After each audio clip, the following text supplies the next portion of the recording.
Fais le début là. Ah. Bonjour à toutes et à tous. Bonjour Héloïse. Bonjour Muriel, comment vas-tu? Eh ben, je vais bien. Donc, Héloïse, est-ce que tu veux du coup nous présenter?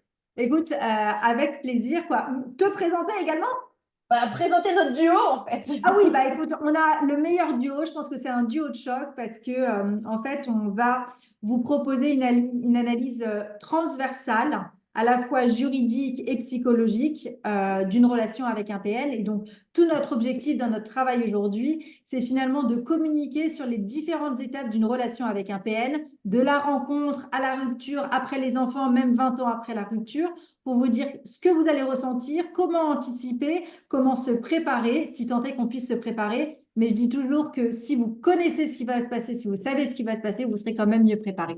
Et puis, si vous êtes en pleine difficulté, en moment de crise, bah, c'est le moment, je vous le dis tout de suite, d'aller voir un avocat et d'aller voir un professionnel de la santé pour, comment dire, travailler sur vos difficultés. D'où Aujourd'hui, notre ouais, avocate et thérapeute. exactement, avocate et thérapeute. Et aujourd'hui, on va travailler sur une nouvelle question. On va travailler, en fait, notre sujet d'aujourd'hui, c'est les conséquences d'une relation avec un PL. Pourquoi les conséquences? Parce que finalement, peut-être que de connaître les conséquences, ça vous fera partir plus vite et puis de partir mieux également, puisque c'est le plus important, de mieux partir pour éviter les violences, pour éviter le plus de déchirures possible. Exactement. Alors, moi, j'ai quand même préparé. J'aime bien, moi, les images, ça me parle toujours. Donc, j'ai préparé une petite image quand même pour montrer ce que c'est pour moi que les conséquences d'une relation avec un pervers narcissique. Sachant que le but, ah bah voilà, le but n'est pas de bloquer uniquement sur qu'est-ce que c'est qu'un pervers narcissique. Le but, c'est vraiment de se centrer sur nous dans la relation avec un pervers narcissique, comment on la vit et surtout comment on en sort le mieux possible. Donc, pour savoir comment en sortir le mieux possible, effectivement, c'est de voir un peu les conséquences d'une relation avec un pervers narcissique. Bah, globalement, quand même, moi je l'ai ressenti pas mal comme ça pour les gens que j'accompagne. C'est quand même une sorte de boulet au pied et qui, même si pour l'instant l'eau est encore au niveau peut-être parfois des chevilles, si on laisse le boulet trop longtemps au pied, ça devient tellement lourd, le boulet grossit et grossit. Donc, il faut vraiment voilà, se bouger pour se libérer de ce boulet. Parce que cette relation n'est pas une fatalité quand même non plus. Alors, il y a plein de dimensions dans les relations avec les pervers narcissiques en termes de conséquences. Et on va pouvoir parler à la fois des conséquences économiques, des conséquences juridiques, des conséquences relationnelles, des conséquences émotionnelles. Donc, il y a vraiment plein de parts. Très rapidement sur les conséquences économiques, et puis là-dessus, Héloïse va, je pense, ensuite enchaîner sur les conséquences juridiques. Très souvent, quand on est en relation avec un pervers narcissique, il y a une dépendance économique qui s'installe, qui est extrêmement sournoise, parce qu'au départ, c'est pour prendre soin de vous, donc il va vous faire éventuellement abandonner votre travail, il va vous faire déménager, il va vous gâter au départ, mais en fait, ça a un prix, c'est que petit à petit, vous n'assurez plus votre indépendance économique. Alors, ce n'est pas dans tous les cas, mais c'est dans certains cas. Il peut y avoir, et Héloïse, tu as le droit aussi de dire hein, s'il y a des cas que tu as rencontrés où ça s'est vraiment manifesté, hein, il n'y a pas de souci. Très souvent aussi, il peut y avoir, pour des pervers narcissiques qui ont des comportements très, on va dire, hasardeux en termes financiers, il peut y avoir une solidarité dans les dettes quand on est avec ces personnes-là. Donc, il faut faire très, très, très attention. En particulier, ils ont souvent prévu les contrats de mariage, par exemple, avec des fins qui ne sont pas celles qui sont annoncées. Alors, le plus souvent, d'ailleurs, vous allez avoir un contrat de séparation de biens qui va être conclu. La difficulté, c'est qu'un contrat de séparation de biens, ça peut être utile, notamment si, par exemple, vous avez une société, s'il y a des patrimoines financiers qui sont très différents, il peut y avoir une forme d'utilité au contrat de séparation de biens. Le problème, c'est que avec le PL, le contrat de séparation de biens est utilisé pour soumettre, il est utilisé pour marquer le contrôle et marquer en quelque sorte que l'autre a moins d'argent que vous. Et donc, ça, c'est difficile, surtout que un contrat de séparation, bien, c'est bien joli. Comment dire, ça peut être utile et de plus en plus de personnes signent un contrat de séparation bien. Sauf que, en fait, quand vous êtes marié, et que vous avez l'épouse, par exemple, qui s'est occupée des enfants pendant pas mal d'années, elle a arrêté de travailler. Pendant ce temps-là, monsieur a continué de construire son patrimoine. Et vous allez me dire, ah bah par amour, j'ai conclu un contrat de séparation de biens. Non, venez me voir avant de conclure un contrat de mariage. Avec qui que ce soit, vous venez me voir avant de conclure un contrat de mariage parce qu'en fait, l'avis, le regard d'un avocat n'est pas forcément le même regard que celui, comment dire, d'un notaire. Les deux professions ne s'excluent pas, elles sont complémentaires. Et le contrat de séparation de biens, ce qui se passe, c'est qu'après, quand vous êtes, comment dire, vous avez été marié pendant 20 ans, qu'il y a une séparation, que l'épouse s'est occupée des enfants pendant pas mal d'années et que du coup, elle a mis de côté sa carrière professionnelle, vous dites, bah, c'est pas grave, je vais avoir au moins une prestation compensatoire. Sauf que ce qui se passe, c'est que certes, parfois il y a une prestation compensatoire, mais le classique, c'est l'organisation par le PN de son insolvabilité et la dissimulation de revenus. Donc, alors que vous comptez sur l'argent, vous n'aurez quand même rien à la fin. C'est pour ça que je vous dis, avant de partir, faites en sorte d'être indépendante financièrement. Parfois, ça prend 2 ans, 3 ans avant de retrouver une stabilité financière et une indépendance, mais faites-le. Et vous allez voir que cette indépendance, le PN, il va bien comprendre que vous êtes en train de l'acquérir.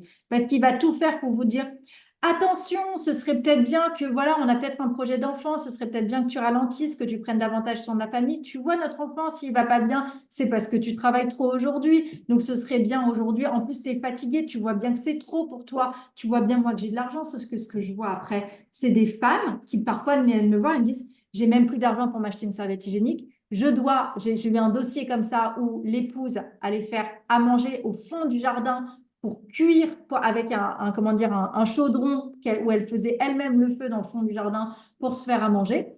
Et donc, la soumission financière par les PN n'a aucune limite. Mais vraiment. Alors, exactement, et ça se joue vraiment dans la relation où il peut y avoir des PN pourtant de milieux socio-économiques très favorisés, mais où les comptes sont vraiment pris en otage par le PN, et c'est lui qui distribue, entre guillemets, l'argent de poche de son épouse. Donc ça, il faut faire très Exactement. attention. Je l'ai vu même chez des dirigeants du CAC 40. Ouais. Ouais. Attention, attention, attention. Si on vous donne de l'argent de poche, le jour où votre enfant vous dit, Maman, tu t'es acheté un pull en seconde main, est-ce que papa t'a donné l'autorisation? Là, c'est une alerte gravissime. Ça veut dire que vous êtes en soumission économique plus, et qu'en plus, tout le système familial l'a intégré. Mm. Exactement. Et donc, il faut sortir de cette soumission économique. Et à chaque fois, vous venez me voir et vous me dites, mais écoutez, j'ai pas d'argent pour sortir, je ne sais pas comment faire. Je vous promets que des femmes qui arrivent à sortir de cette soumission, j'en vois tous les jours. Et la seule chose, c'est que vous avez tellement intégré le fait que ce n'est pas possible que vous n'arrivez pas à vous dire que c'est possible. Sauf que vous pouvez profiter de cette relation avec le PN pour faire des formations. Vous pouvez en profiter pour recommencer à retravailler, pour développer un contact, pour aller faire des networking, pour aller lire, pour travailler sur vous-même. Il y a plein de choses à faire quand vous êtes encore avec un PN pour recouvrer cette indépendance financière. Alors, parmi les choses aussi qui sont compliquées sur la soumission financière, c'est que très souvent aussi, les personnes qui vivent avec un PN subissent une forme de cyberharcèlement, une cyberemprise. C'est-à-dire que très souvent, vous ne vous en rendez même pas compte, mais en fait, votre PN, il a tous vos codes de vos ordinateurs, il a piraté votre téléphone portable, il vous a mis des traceurs partout. Et il a accès, il a par exemple une procuration sur vos comptes, vous n'en avez pas sur ses comptes.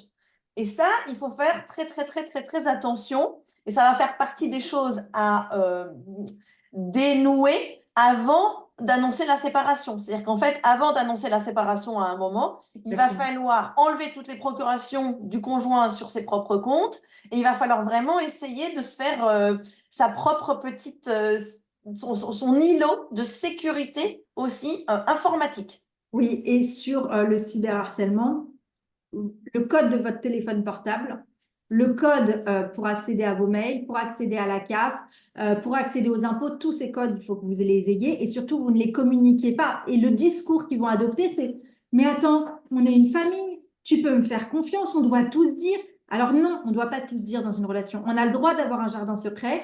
Et aujourd'hui, le téléphone portable, c'est comme votre doudou quand vous aviez 2 ans. C'est-à-dire qu'il n'y a rien de plus personnel. Donc, non, vous ne donnez pas votre numéro de téléphone, comment ça s'appelle, votre code de téléphone portable.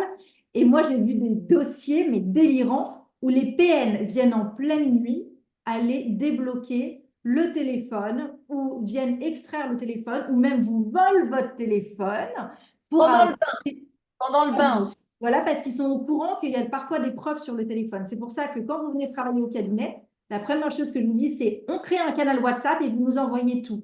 Parce que même si vous ne travaillez pas avec nous, ça n'a aucune importance. Au moins, ce sera autre part. Et sinon, faites en sorte de d'avoir ces informations, peut-être, comment dire, par mail, d'avoir ces informations qui sont envoyées à un tiers, dans un coffre, chez la famille, au bureau, mais en tout cas, un endroit qui sera inaccessible. D'ailleurs, je le dis tout de suite pour les papiers. Je préfère le dire tout de suite, les papiers d'identité. Non seulement vous prenez une photo des papiers d'identité, vous les envoyez par mail et vous prenez les passeports des enfants au moment de la rupture ou un petit peu avant d'annoncer la rupture et le livret de famille également, parce que le classique, c'est les scènes de violence conjugale, parce qu'on n'arrive pas à obtenir les papiers des enfants. Alors, c'est amusant, hein, parce que là, je t'écoute parler et moi, je connais tout ça. Et je me dis, il y en a qui doivent penser qu'on est dans des films d'agents secrets. Mais en réalité, quand on doit se séparer avec une personne qui est toxique, avec des caractéristiques de personnes narcissiques, hein, de troubles de la personnalité narcissique, en fait, on est dans une partie d'échec où il y a plein de choses qui sont vraiment agies en sous-main par le pervers narcissique. Et en fait, on passe notre temps à devoir, bah oui, faire l'agent secret pour finalement faire valoir simplement nos droits. C'est Ouais. vraiment une question de survie.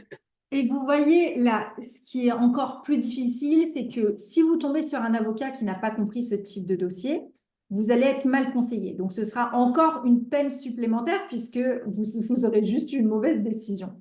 Parfois, attention, hein, même quand on est bien défendu, on a quand même des mauvaises décisions. Ça peut arriver, mais c'est quand même plus rare. Et donc, dites-vous bien que ce qu'il y a de très important, c'est d'anticiper aussi les frais d'avocat. Les avocats, ça coûte très cher. Et l'absurdité, c'est que si vous avez parfois des divorces très simples juridiquement, parce qu'il n'y a pas de bien, parce qu'il n'y a pas d'enfant, c'est des divorces qui peuvent devenir parfois très compliqués, simplement pour le maintien de l'emprise. Et donc, vous vous retrouvez avec des divorces qui sont simples juridiquement, mais qui durent 10 ans, simplement avec une invention de problème, avec des procédures sur procédures, juste pour le maintien de la relation, même si c'est la relation toxique. Exactement. Alors ça, c'est Et tout bête. donc, et donc, le paradoxe, c'est qu'en fait, alors que vous dites que vous avez un divorce qui est juridiquement simple, il va vous couler financièrement ce divorce. Et c'est pour ça que je vous dis, quand vous allez voir un avocat, eh bien, et que vous êtes dans une relation avec un PN, vous ne pouvez pas anticiper les frais parce que vous ne pouvez pas anticiper le comportement d'une personne toxique qui n'aura pas de limite dans la quérulence. Vous savez ce que c'est la quérulence, c'est quand on cesse de faire des procédures juridiques et que c'est un problème mental. Et donc, on en a régulièrement avec les PN. Hum.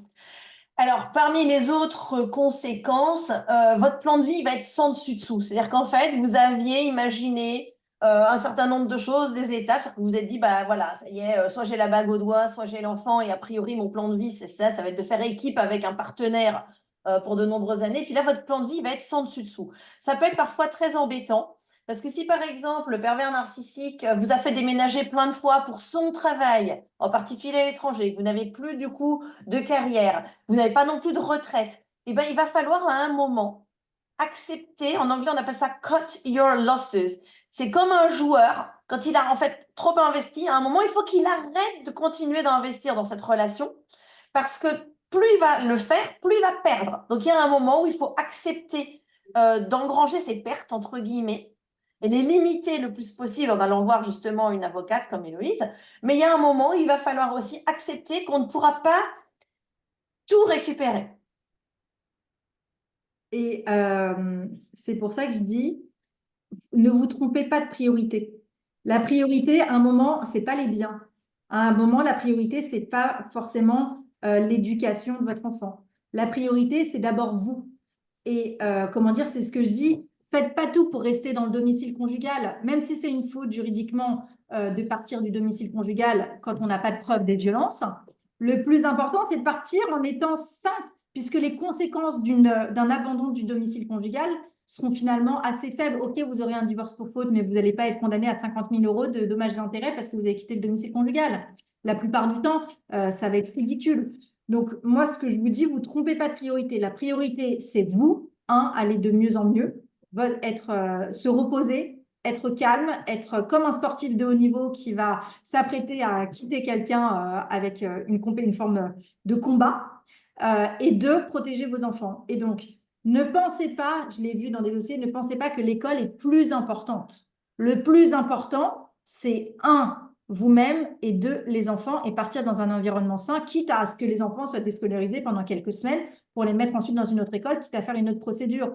Mais vraiment, les biens, c'est pas le plus important. Si vous On est devez partir avec plus aucune fringue, tout abandonner, je vous promets que c'est moins important, tout ça. Alors, il y a des moments où effectivement, le départ avec un PN va être une urgence et c'est une sorte de procédure d'extraction à laquelle il faut vraiment procéder. C'est des moments où on sent qu'en fait, soit nous, on n'en peut vraiment plus et on risque quelque chose au niveau émotionnel grave, soit en fait, on sent que le PN, il va être sur le point de ce qu'on appelle faire une décompensation, parce qu'il y en a. Et là, en particulier quand on annonce qu'on va partir, et ça, on pourra refaire un live dessus, sur l'annonce, euh, il y a un moment qui peut être vraiment dangereux. Donc là, c'est vraiment une extraction en urgence des personnes qui habitent avec le PN. Et comment dire, dites-vous que la plupart du temps, mais pas toujours, vous êtes à un stade de début de prise de conscience lors de la séparation, mais vous n'avez pas encore tout schématisé, vous n'avez pas encore tout théorisé. Et la difficulté, c'est que vous n'avez pas forcément compris l'urgence de partir. Vous n'avez pas pris conscience du danger. Et le danger, je le dis, ça va jusqu'à des féminicides. Il n'y a pas de limite. À un moment, Des infanticides. pardon? Et des infanticides. Exactement, et des infanticides. La perversion n'a pas de limite. Leur perversion va prendre le pas sur toute possibilité d'empathie et de respect de l'autre. Et donc, c'est pour ça que je dis que quand vous êtes en danger, c'est pas, comment dire, il faut vraiment accepter que c'est un danger qui est réel et qui peut porter atteinte à votre vie et à celui de vos enfants. Alors, quelles sont les conséquences du coup juridiques du fait d'avoir vécu avec un pervers narcissique? Sur quoi est-ce qu'il va falloir justement travailler au moment de la séparation? Bah, moi, je pense que la première chose, c'est de faire en sorte. Alors, les conséquences juridiques, il y en a tellement des conséquences juridiques. Je dirais d'abord, donc, concernant les enfants, il faut que vous fassiez votre maximum pour obtenir la garde des enfants, obtenir le plus de preuves que vous êtes un bon parent, ne pas laisser se mettre en place ce phénomène de love bombing qui va intervenir postérieurement à l'annonce de la séparation. C'est pour ça qu'il faut partir quasiment de manière simultanée à l'annonce de la séparation pour que ce love bombing ne se mette pas en place. Le mieux, c'est de partir le plus tôt possible par rapport à l'âge des enfants. C'est-à-dire que si vous partez alors que votre enfant il a 6 ans ou 7 ans, le lien avec l'autre parent est beaucoup plus fort que si vous partez alors que l'enfant il a 1 an et demi ou 2 ans. Surtout si vous êtes la mère, vous avez la chance, si vous arrivez à partir, par exemple, juste après la grossesse, peut-être au bout de 1 an ou 2 ans, après la naissance de l'enfant, du premier enfant, si vous arrivez à partir rapidement, vous aurez toute cette période où le risque de garde alternée sera beaucoup plus faible. Pourquoi? Parce que la garde alternée, elle est davantage mise en place aux alentours de 6 ou 7 ans. Vous l'avez parfois avant, mais quand vous l'avez avant, c'est qu'il y a une pratique juridique, une pratique habituelle des parents, le plus souvent en tout cas, qui a fait que les parents ont partagé l'enfant en quelque sorte de manière équitable. Sauf que ces personnes qui font ça, c'est des personnes qui n'ont pas été conseillées, qui n'ont pas compris qui elles avaient en face. Et donc, concernant les enfants, le plus important, je vous dis, c'est de partir avant avec des preuves et ne pas laisser le love bombing se mettre en place vis-à-vis de l'enfant qui est postérieur à l'annonce de la séparation et quasiment ce de manière systématique. Après, ce à quoi vous pouvez attendre vis-à-vis, comment dire, du parent pervers narcissique, c'est que il va vous accuser systématiquement de vous priver de tout lien avec l'enfant. Je te vois rire, Muriel. Mais L'aliénation parentale, oui. ouais, la situation classique, c'est d'accuser le parent qui est parti avec l'enfant de nous as pris l'enfant, tu es en train de commettre un enlèvement, tu me prives de l'enfant, que des accusations projectives, sans aucune remise en question et sans aucune recherche d'accord amiable. C'est-à-dire que au lieu d'avoir un pragmatisme dans le sens, bah, qu'est-ce qu'on pourrait trouver comme accord? Il y a une séparation, notre enfant va mal, peut-être qu'il faut qu'on aille l'emmener chez un psy, peut-être qu'il faut qu'on l'amène chez un thérapeute. Non, c'est que des accusations qui ne mènent à rien. Donc déjà, là, vous comprenez que la discussion ne sert à rien, en tout cas concernant les enfants. Ce qu'il y a de très important également concernant les enfants, c'est que la plupart du temps, vous allez avoir un enfant, quand vous avez plusieurs enfants, vous allez avoir un enfant préféré. Moi, je le vois souvent dans mes dossiers, je ne sais pas si toi tu le vois, mais de manière classique, vous allez avoir une division de la famille qui va se mettre en place.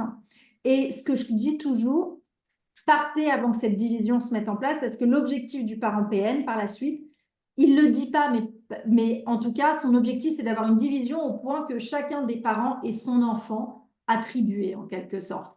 Et ça, c'est horrible parce que la division de la famille fait que la manipulation sur l'un des enfants sera plus forte et que la coupure des liens avec le parent sain va intervenir à un moment ou à un autre. Donc ça, c'est très important. Donc, il faut que vous renforciez les liens avec votre enfant et que vous lui appreniez dès le départ que l'amour ne s'achète pas, que c'est pas parce qu'on vous offre un cadeau que ça reflète que c'est une valeur. Offrir des cadeaux, faire des surprises, c'est pas aimer son enfant. Offrir des surprises de manière, comment dire, régulière, peut-être, oui, aux anniversaires, à Noël ou de temps en temps, mais acheter son enfant avec des cadeaux quotidiens, ça s'appelle de la manipulation. Et donc ça, il faut l'apprendre à l'enfant, à mon sens.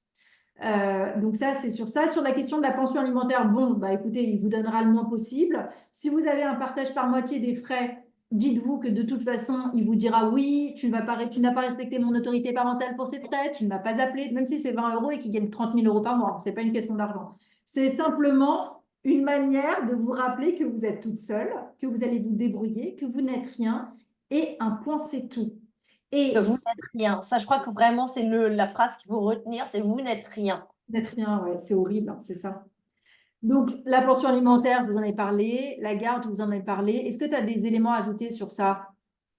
Non, alors moi, après, ce sera plutôt sur les dimensions émotionnelles et relationnelles Ah bah que j'aurais oui, parce que plus à dire. Après, on fera une autre vidéo, je pense ouais, directement, c'est vraiment la relation PN, enfant et séparation, ouais, parce que carrément, c'est vraiment un carrément, sujet carrément. colossal, quoi. Colossal. Exactement. Et ce que j'observe également, après, quand il y a un PN qui se remet en couple, je l'ai vu dans plusieurs dossiers, c'est qu'en fait, le PN, il va parfois se remettre en couple. Et ce que j'observe, c'est que parfois, la victime, elle se dit, le parent, il se dit, mon Dieu, il s'est remis en couple tout de suite. Quelle horreur, comment il peut me faire ça? Sauf que, sauf que d'une part, c'est juste l'expression de sa pathologie, donc il n'a pas le choix. Et deuxièmement, mais tant mieux, parce qu'il va y avoir quelqu'un qui va avoir de l'empathie, qui va être à peu près sain la plupart du temps, et qui va, comment dire, essayer d'arrondir les angles et d'avoir de l'espoir, et qui va potentiellement donner de l'amour à votre enfant. Donc en fait, c'est une très bonne chose. Moi, je considère, sauf bien sûr si il retombe exactement sur le même profil, parce que je l'ai vu aussi de PN en face, mais c'est quand même plus rare en pratique. Moi, je le vois plus rarement. Euh, En revanche, la famille recomposée, c'est une très bonne chose. Pour moi, quand il y a un parent pervers narcissique, parce que après, quand on a compris le fonctionnement de la relation avec la pervers narcissique, avec un pervers narcissique, on est capable de lui donner la nourriture dont il a besoin. Donc, ça veut dire qu'à un moment, la personne qui sera en couple avec le PL va être capable de le stabiliser pour lui donner ce dont il aura besoin ou elle aura besoin. Et c'est pour ça que je pense que c'est une très bonne chose que les PN soient en couple. Alors, pas pour la victime, parce que ça, c'est pas une bonne chose, mais ça fait partie aussi de son chemin de vie. Mais pour l'équilibre des enfants, je pense que c'est une très bonne chose. Tout à fait. Ah, ça Alors, me fait si on plaisir que tu sois fait... d'accord. Ah non, mais je suis tout à fait d'accord et je suis entièrement d'accord. Ça amène un peu d'oxygène à ces enfants qui, si Totalement. Ouais. avec un parent totalement dérégulé émotionnellement pendant Bah les oui. temps de garde chez le PN. Et Ouais. Donc, au niveau juridique, est-ce que tu as d'autres choses du coup à alors, donc ajouter? là, on a fait les enfants. Maintenant, d'un point de vue financier, mais je vous l'ai déjà dit, bah, attendez-vous à ce qu'ils fassent tout pour organiser une dissimulation et payer le moins possible. Bien. Après, payer le moins possible, c'est aussi la caractéristique de tout procès. Mais surtout, vous ne dites pas que vous allez avoir un accord. Par exemple, en matière de divorce, ce que je vois régulièrement, c'est des personnes qui arrivent au cabinet et qui me disent: ah ben voilà, j'ai signé un divorce par consentement mutuel, mais je me suis aperçue a posteriori que je me suis fait totalement avoir. Il m'a dit que c'était parce qu'il voulait, comment dire, apaiser la situation et qu'on ait de bonnes relations. Du coup, j'ai accepté ça. Et en fait, moi, j'arrive et je vois un divorce par consentement mutuel où, certes, juridiquement, tout est en forme, ils sont divorcés et c'est génial. Sauf que, bah, en fait, la personne s'est totalement fait avoir juridiquement au prétexte que j'avais l'espoir, c'est qu'on vit dans un monde de bisounours, que tout s'arrange. Sauf qu'une fois que le PN aura obtenu ce qu'il veut dans un cadre de divorce amiable, il remettra l'emprise sur les enfants. De toute façon, c'est inévitable et il va l'accentuer et il vous soumettra. Donc, Oui, parce que les enfants vont être utilisés pour continuer aussi de vous faire payer émotionnellement. exactement. Exactement. Donc, ça ne s'arrêtera jamais.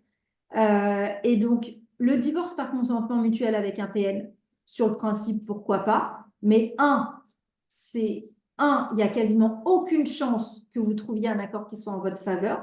Alors peut-être après, attention, moi c'est ce que je dis, votre liberté a plus de prix, a plus de valeur que le prix de ce à quoi vous pourriez obtenir juridiquement. Et donc je dis régulièrement avec mes clients, bah ok, si vous voulez payer 200 000 et que vous pouvez vous le permettre, parce que ça va vous permettre d'éviter, comment dire, des procédures judiciaires, pourquoi pas? Et c'est là que c'est original dans le cabinet, c'est que moi j'en ai rien à faire de ce que je signe juridiquement à partir du moment où le client est informé qu'il signe un accord qui n'est pas dans son intérêt juridique. Et donc, je fais en sorte des formes de décharge de responsabilité en disant, OK, vous avez obtenu 200 000 ou 300 000, vous auriez pu obtenir 1 million, mais j'en ai rien à faire. Et donc ça, je leur dis, mais je pense que c'est important d'avoir cette information parce que, ça permet de comprendre que notre rôle, c'est de conseiller, c'est pas de vivre ce qu'ils doivent vivre, parce que je ne vivrai jamais ce que vit mon client. Et C'est pas l'optimum vu du juriste n'est pas l'optimum vu de la personne qui veut sortir de la relation. exactement. Et le coup classique également lors d'un divorce par consentement mutuel ou tout accord amiable, c'est qu'on va avoir des mois de négociation où il va vous faire miroiter un accord et au dernier moment, il dit finalement, je ne suis pas d'accord. C'est pour ça, qu'est-ce que je fais de manière systématique? C'est que quand on commence à négocier un divorce par consentement mutuel, on assigne en même temps. Parce que comme ça, le PN, il a son épée de Damoclès sur la tête. Et on arrête de jouer. Soit tu signes un accord dans les 2 mois, parce que c'est facile et qu'on sait comment ça doit être juridiquement, soit dans ces cas-là, j'assigne et ça se termine au tribunal. Mais la plupart du temps, je dis à mes clients, vous savez, vous voulez que je tente un consentement mutuel ou un amiable, je le fais parce que c'est ce que vous souhaitez, parce que vous voulez avoir bonne conscience, mais moi, je sais très bien comment ça va se finir. Et toute la difficulté des victimes, c'est qu'elles n'arrivent pas à lâcher prise et à me faire confiance. C'est-à-dire que je fais ça tous les jours et elles ont encore besoin de se donner bonne conscience pendant 1 an, 2 ans. Et après, qu'est-ce qui se passe? 1 an ou 2 ans après, elles arrivent, elles me disent oh, ça m'a coûté trop cher, c'était trop cher. Bah oui, mais au premier rendez-vous, je vous ai dit de pas négocier. Sauf que mon discours était trop violent pour que vous puissiez l'entendre. Parce que ce n'est pas le discours que vous allez entendre la plupart du temps avec d'autres avocats. Et c'est ça qui est horrible, c'est que même si on arrive à anticiper, bah, leur chemin, ce n'est pas forcément mon stade de compréhension. Et il faut le respecter aussi. D'où l'importance aussi d'être accompagné en même temps émotionnellement. Exactement. Et Exactement. ça fait la bonne transition justement vers les conséquences émotionnelles d'une relation avec un pervers narcissique. Tout à fait. Tout à fait. Alors, là, il faut déjà remonter en ce que c'est qu'une relation normalement. Une relation, on est deux dans une relation d'habitude, et normalement, une vraie relation saine, c'est un espace de développement pour chacun. Mais avec un PN, justement, on n'aura pas ça. Ce ne sera pas un espace de développement pour chacun, ce sera un espace de prédation. Donc ça, il faut vraiment, et de soumission. Donc ça, il faut vraiment le comprendre. On n'est pas du tout sur un projet commun quand on est dans une relation avec un PN. Et ça commence très souvent par cette phase de love bombing que tu as bien décrite, qui va en fait avoir pour objectif souvent de créer une sorte de fusion, d'un enchevêtrement entre les deux participants de cette relation, qui du coup, au lieu d'être une relation entre deux individus plus la relation, en fait, on va avoir une espèce de truc un peu magma qui ressemblera à rien, dont il va être beaucoup plus difficile de s'extraire parce que justement, c'est le terreau pour mettre en place l'emprise. Bon. Et dans le cadre de cette relation, va se développer un lien qu'on appelle en anglais trauma bonding. Alors, qu'est-ce que c'est que ce truc-là? Et c'est très important à comprendre parce que c'est ce qui fait qu'après, les gens vont avoir des conséquences traumatiques à gérer. Et on va en reparler. Donc, qu'est-ce que c'est que le trauma bonding? Moi, je dirais que c'est une relation qui prend sa source dans des blessures non guéries et que cette relation va continuer, au lieu de les réparer, ce que c'était censé faire au départ, ça va justement les agrandir. Et ça va être un peu comme le syndrome de Stockholm, où on va finalement en arriver à demander des miettes d'attention, des miettes de considération, des miettes financières, des miettes à l'autre partenaire dans notre vie, alors que normalement on devrait être partenaire justement. Et en fait, on va passer notre vie à quémander et être en permanence à espérer et à être déçu, à espérer et à être déçu. Et c'est comme ça que ça va justement renforcer les blessures qu'il y avait déjà à la base, en général, des peurs d'abandon, des peurs de rejet, tout ça. Et après, le Donc, paradoxe, attends, oui, le vas-y, vas-y. paradoxe, c'est que, en fait, quand vous allez sortir de cette relation, vous allez comprendre que c'était le système de miettes qui était mis en place. Et donc, vous allez apprendre à ne plus rien attendre. Et l'un des moyens de défense que vous allez connaître par la suite, c'est un détachement émotionnel total. Parce que finalement, vous dites, bah, si j'attends rien de personne, personne ne peut m'atteindre. Sauf que là, il y a un problème aussi.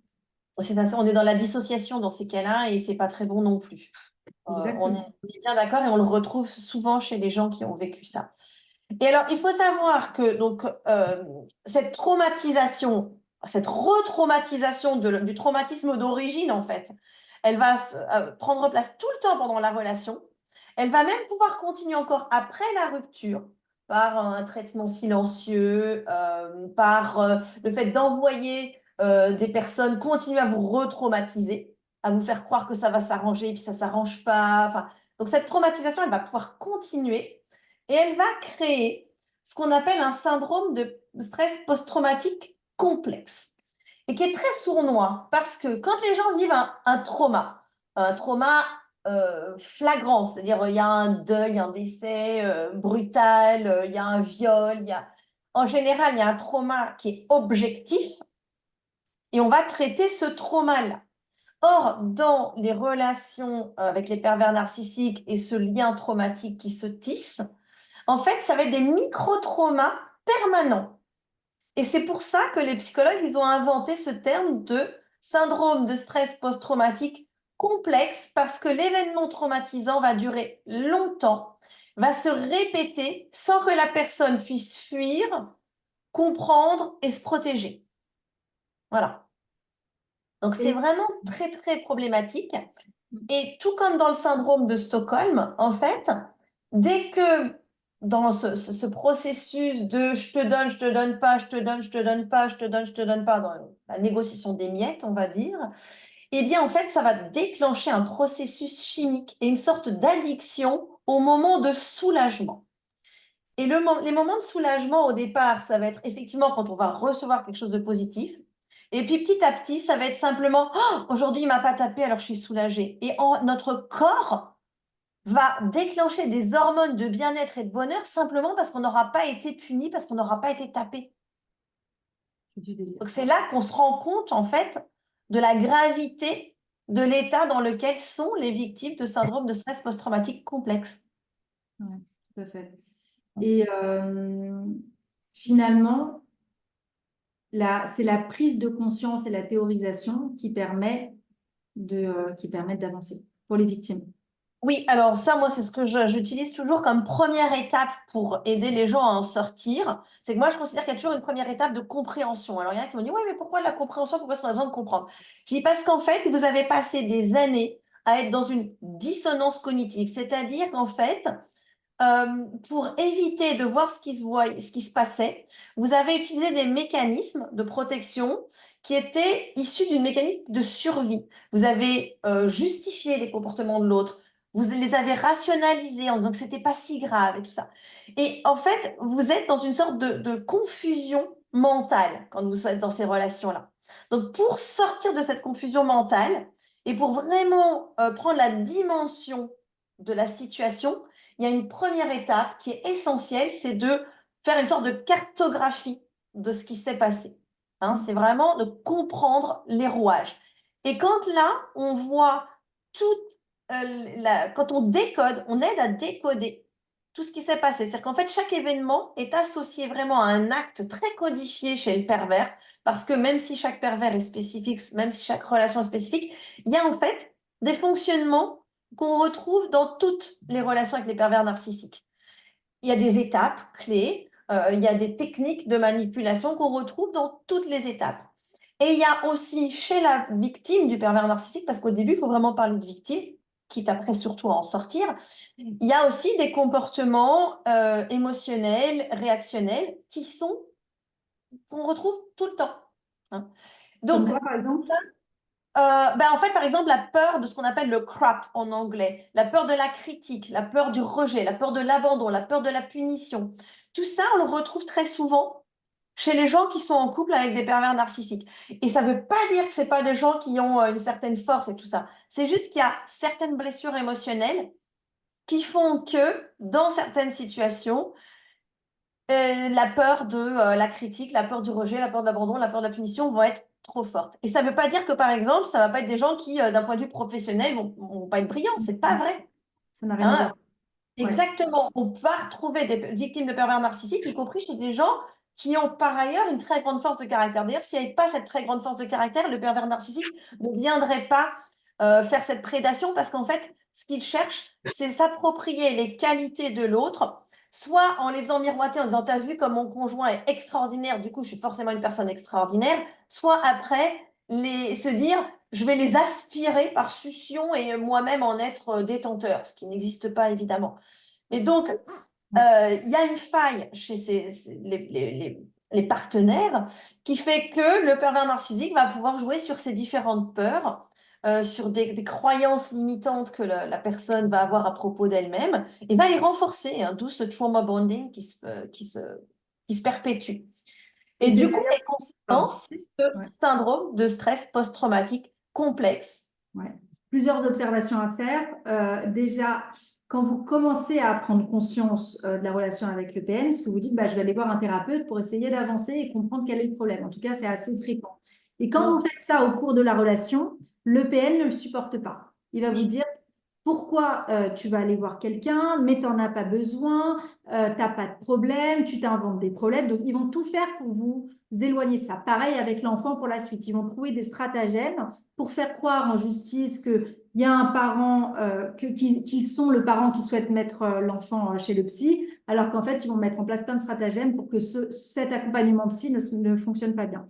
Première observation. Deuxième observation, et tu l'as dit juste avant, toutes les professions sont concernées. C'est-à-dire qu'on a des clients qui sont juges, qui sont avocats, qui sont commissaires de police. On a des patrons d'entreprises, comment dire, avec 2000 salariés, 3000, 10 000 au cabinet. On a voilà, on a vraiment tous les tissus sociaux. Il y a pas, ce n'est pas propre à un salaire, ce n'est pas propre à, comment dire, un Une niveau de intelligence. diplôme. Pardon?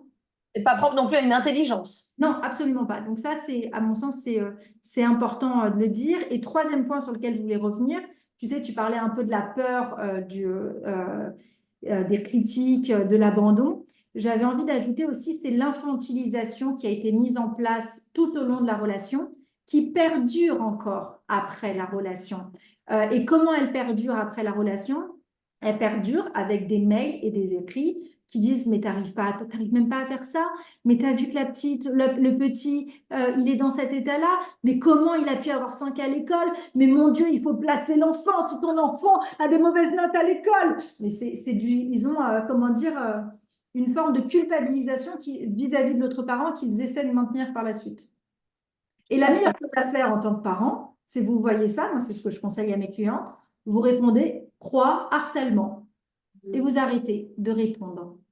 Parce que en fait, ce qu'ils cherchent, c'est des réponses de votre part. Mais c'est ce que je dis tout le temps. Regardez, si vous venez me dire là aujourd'hui que j'ai les cheveux jaunes, je ne vais pas vous répondre parce que vous pensez que je vais les cheveux jaunes. Je ne vous réponds même pas. Je me dis, bon, bah, elle est folle, je n'ai pas les cheveux jaunes. Et bien pourquoi vous ne pensez pas comme ça vis-à-vis du PN? C'est parce que vous avez ce lien traumatique et vous trouvez une satisfaction à l'entretenir. Et à partir du moment où vous prenez conscience de cette forme de satisfaction, vous arrêtez de l'entretenir. Et c'est pour ça que je dis à mes clients, arrêtez, parce que en plus, à chaque fois que vous répondez avec sincérité, avec vos émotions, il va copier votre réponse pour vous la ressortir par la suite. Et qu'est-ce qui se passe en justice? Eh bien, en justice, on vous prend pour des fous, puisque vous avez tous les deux exactement le même discours et que la justice, de toute façon, n'aura pas le temps pour s'impliquer sur, comment dire, des échanges écrits aussi nombreux. Tout à fait. Alors, ça me permet de rebondir justement là sur deux choses qui sont très intéressantes. Sur la perte de confiance en soi ou d'estime de soi, en fait, on verra, c'est vraiment une perte de soi complète dans toutes ses dimensions. Mais le fait de se dire je vais jamais m'en sortir, c'est ce qu'on appelle le système de l'impuissance apprise. Et ça fait partie justement des mécanismes d'emprise qui vont être mis en place, des mécanismes de manipulation. On va apprendre à se sentir impuissant. Et du coup, se dire, bah non, mais en fait, je suis pas capable de vivre sans lui. En fait, on va en venir à dire, je ne suis pas capable de vivre sans mon bourreau. Ouais. C'est Et, terrible, et ce que terrible. je dis, moi, souvent à mes clients, c'est on est dans une société qui pense trop et qui n'est pas suffisamment dans l'action. Arrêtez de penser quand tout votre corps vous dit que ça ne va pas. Arrêtez de trouver des explications pour partir. Partez tout de suite. Faites-vous confiance. Écoutez-vous. Alors, très important ce que tu dis parce que le trauma, ça se loge dans le corps. Bien sûr. Il va y avoir de la somatisation, mais pas que.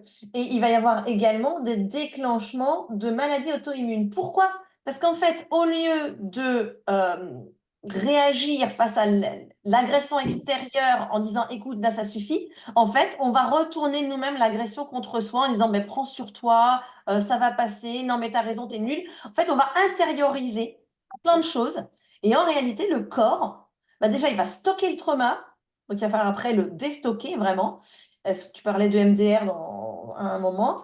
Et puis aussi, il va falloir éviter de développer des pathologies de type maladie auto-immune, alopécie, donc qui est une réaction auto-immune d'ailleurs, cancer, voilà, parce qu'en fait, le corps va réagir. C'est-à-dire que si vous ne partez pas à un moment, vous mettez votre vie en danger.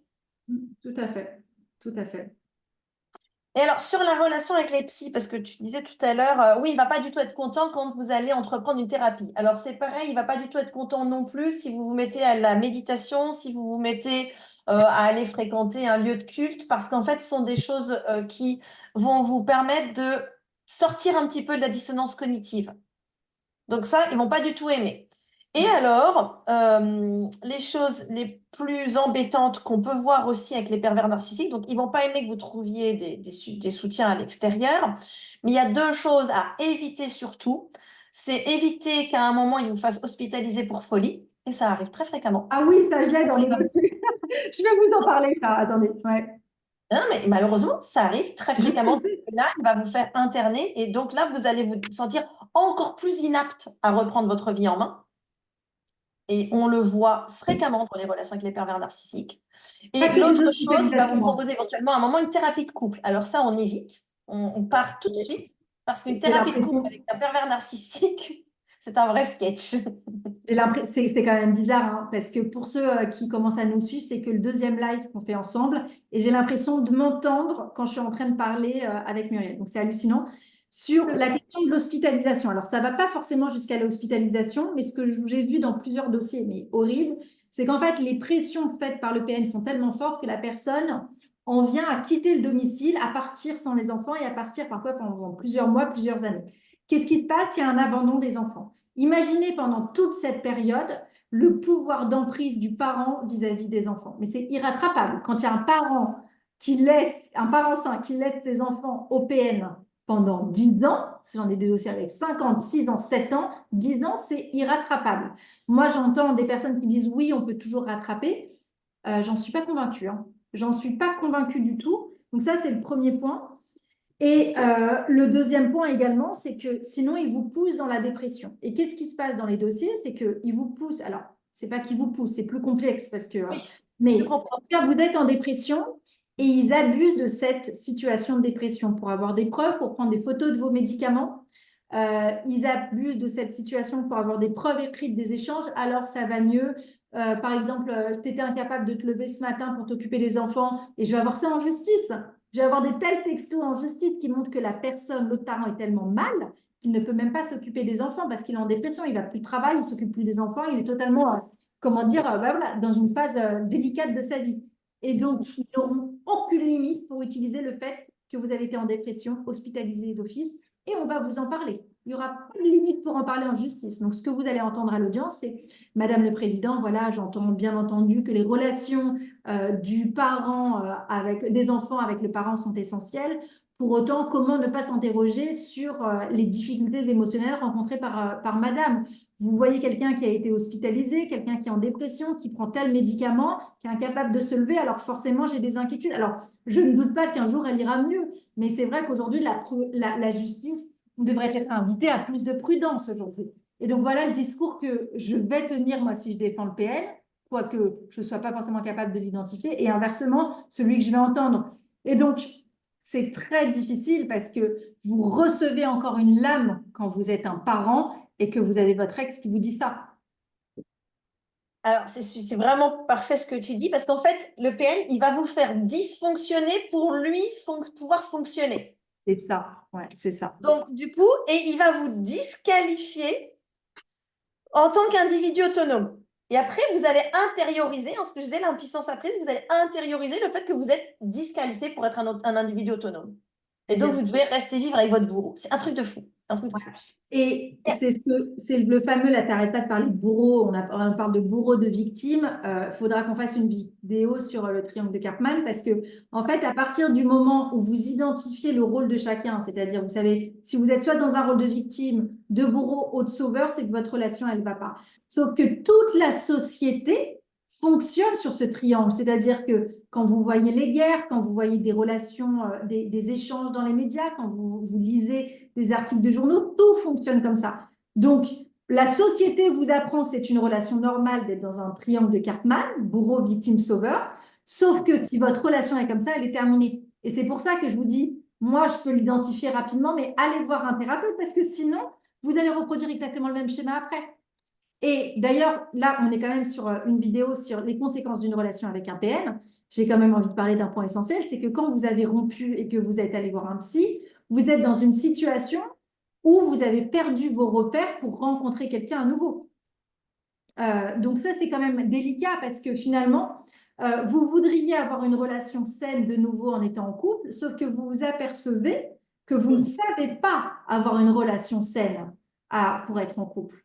Je ne sais pas si tu peux ajouter quelque chose dessus. Alors, ça va faire très bien la transition avec ce que je voulais justement reprendre que tu avais dit avant. Tu parlais du parent sain. En fait, quand on est dans une relation avec un PN, on n'est pas un parent sain. D'abord parce qu'on est abîmé par la relation et parce que quand on y est entré, on n'était probablement pas Bien sûr. suffisamment. Donc en fait, il va falloir apprendre à devenir le parent sain. Exactement.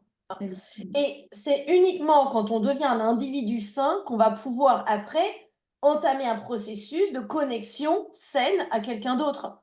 Si on est quelqu'un Exactement. de pathologique, en fait, on va attirer quelqu'un qui va correspondre à notre niveau de pathologie. Donc, Exactement. il faut absolument arriver à entrer dans un niveau beaucoup plus sain en intériorisant plein de parts de nous qui n'ont pas été développées correctement pendant l'enfance. Et c'est OK. Et c'est la différence d'ailleurs entre le PN et son partenaire, c'est que le PN, en fait, ne pourra probablement jamais, je dis bien probablement parce que je n'aime pas donner des trucs trop drastiques, ne pourra probablement jamais faire ce travail-là de reconstruction des parts de lui qui ne se sont pas développées correctement, alors que le partenaire, même s'il a des parts de lui qui n'ont pas été développées correctement à un moment, il a le potentiel pour le faire. Et c'est là qu'il va falloir faire tout ce travail de reconstruction, en fait. Ouais.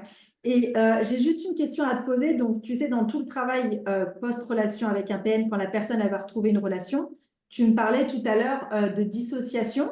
Comment tu aides ces personnes qui sont en dissociation euh, post-relation avec un PN à se remettre en relation?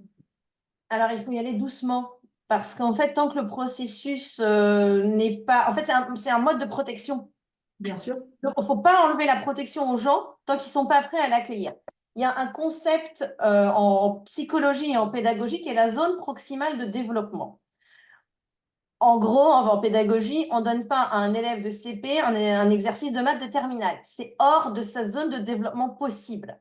Et bien là, c'est pareil. En fait, là, on joue avec des gens qui ont vécu un trauma, qui ont trouvé comme protection de s'en dissocier. On retrouve vraiment la même chose sur plein de types de traumas, hein. Par exemple, quelqu'un qui est violé, une femme qui est violée, elle peut éventuellement imaginer qu'en fait, elle sort de son corps pour ne pas sentir les conséquences du viol. Donc ça, c'est d'autres formes de dissociation, mais des formes de dissociation dans les traumas, c'est presque tout le temps. Et donc, en fait, on ne peut pas euh, faire sortir de la personne de la dissociation.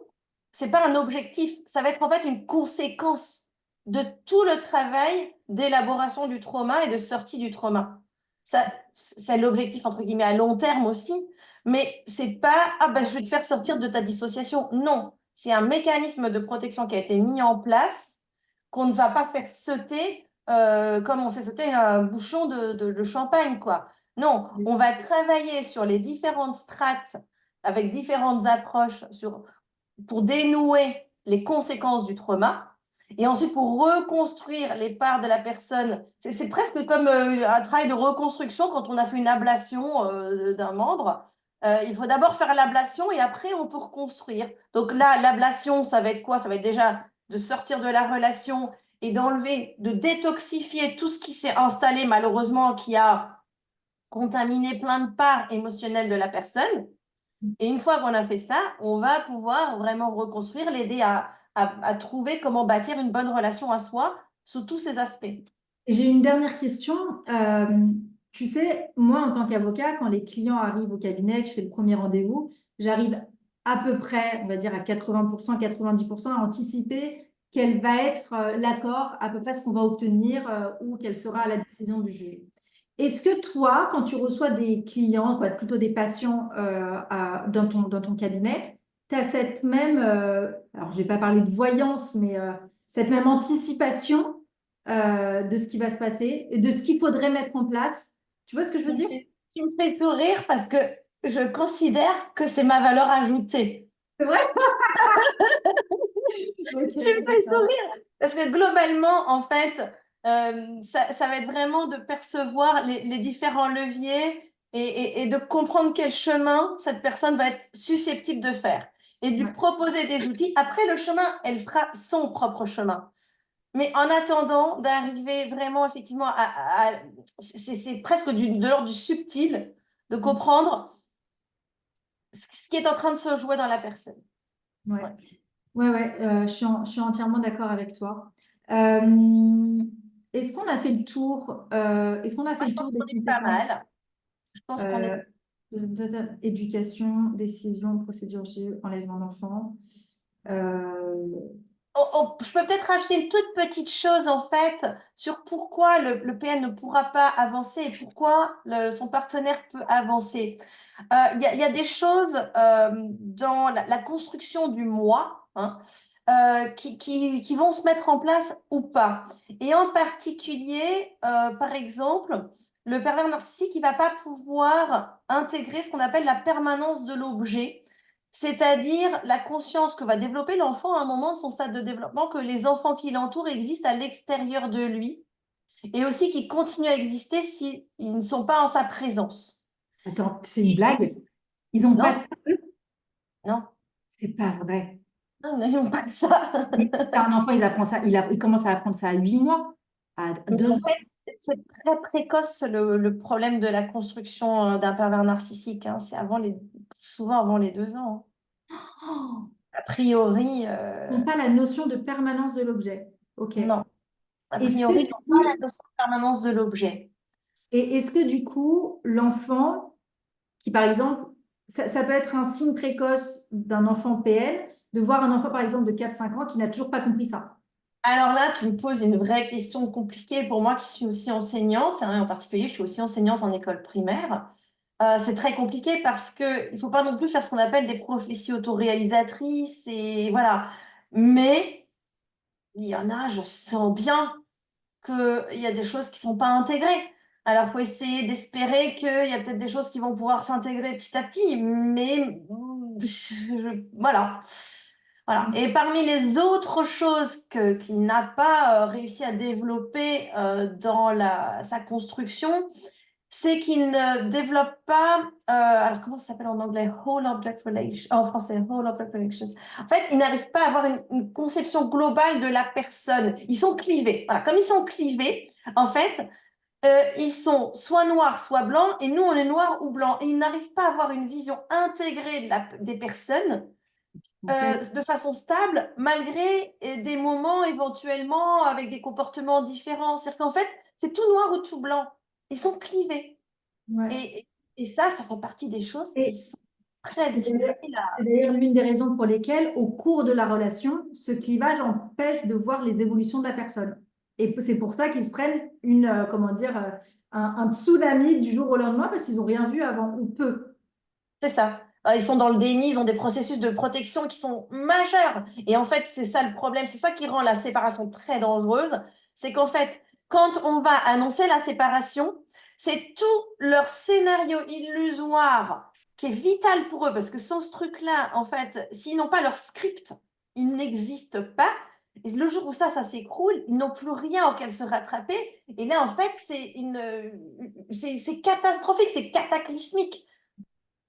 Et j'ai une dernière question à te poser. Tu sais, Donc, déjà, on sait que le corps médical n'accepte pas aujourd'hui la qualification de pervers narcissique. Ils sont d'accord sur le trouble de la personnalité narcissique. Mais il y en a certains également, attends, on parle de quoi? Qui, qui contestent, qui n'arrivent pas à accepter la notion de perversité. Tu vois? Moi, je voulais savoir quels sont les comportements les plus pervers que tu as pu voir aujourd'hui dans tes entretiens. Alors, dans les plus pervers, c'est peut-être pas dans mes entretiens, C'est pas c'est dans- aussi dans ma vie de tous les jours. Si, je me souviens d'avoir échangé. Alors, c'est plus qu'un comportement, c'est une posture en fait. Parce que alors, des comportements, il y en a plein, il y en a tout le temps, mais c'est plus une posture. Et je vais reprendre une phrase qui m'a quand même, qui m'a ouvert vraiment les yeux sur la profondeur de la perversion. Il faut savoir qu'en fait aussi, c'est des personnalités qui vont avancer malheureusement dans leurs troubles au fil des années. Parce que petit à petit, enfin, par un mécanisme d'engrenage, ça va augmenter. Et je me souviens d'avoir discuté avec un homme qui avait une quarantaine d'années et qui avait un fils qui venait de fêter ses 10 ans. Et je lui dis, ah, mais tu as dû lui faire un beau cadeau pour ses 10 ans alors. Et il me dit, oui, puis je lui ai fait une belle surprise. Je lui dis, ah bon? Et il me dit, oui. Quand il est rentré de l'école, je l'ai fait s'asseoir. Je lui ai dit, voilà, 10 ans, l'enfance, c'est fini. Donc maintenant, voilà. Chaque soir, quand tu vas rentrer de l'école, tu vas avoir des tâches et des corvées à faire. Et tous les jours, je vais appeler ta maîtresse. Et si jamais elle me dit quelque chose de négatif sur toi, je vais t'échanger contre un autre enfant parce qu'il y a d'autres enfants qui aimeraient bien prendre ta place. Oh là là, Oh mon Dieu, l'horreur. L'horreur. C'est pas possible. Et là, tu es Voilà. parti au courant encore. Ok. Non, c'est quelqu'un que je fréquente encore, en connaissant exactement, en sachant à qui j'ai affaire. D'accord, Mais ok. ça me permet aussi d'ailleurs de faire mon étude. Là, j'ai eu D'accord, l'occasion justement de voir son empathie. C'était très intéressant. c'est ça. Mais alors, je ne recommande à personne de rester en relation avec un pervers narcissique. Ah, Moi, bah, je ça, fais c'est sûr. aussi mon terrain d'étude. Et c'est pas d'un point de vue, je suis pas machiavélique en disant ça. Mais voilà, je connais un certain nombre de fonctionnements. J'ai suffisamment travaillé sur le sujet pour pouvoir me permettre ça à petite dose. Ouais. Je ne le recommande à personne. Parce On qu'on en sera reparle? On en reparle avec plaisir. On pourrait se faire d'ailleurs un live entre comment entretenir une relation avec un pervers narcissique. Le truc totalement absurde, parce que parfois, tu n'as pas le choix. Tu vois? Ça peut être totalement absurde. C'est c'est intelligent ça. parce que finalement, c'est des questions qu'ils nous posent. Hein. Attends, je Oui, note. exactement, je J'ai sais, un je sais. rendez-vous dans 5 minutes. Attends. Eh ben, super. Je pense qu'on a bien Écoutez, fait le tour du sujet et que tout le monde sera content d'avoir eu plein d'informations à la fois juridiques et émotionnelles sur les conséquences et ce qu'il faut faire ou ne pas faire quand on veut sortir d'une relation avec un pervers et narcissique. pensez à nous dire en commentaire ce que vous avez pensé, les questions que vous avez et à nous écrire. N'hésitez pas à nous écrire en MP pour savoir bah voilà, si vous avez des questions plus personnelles et besoin d'une analyse plus approfondie. Voilà. Au revoir à tout le Ah, bye monde. bye bye bye. Ciao ciao. À bientôt. Au revoir.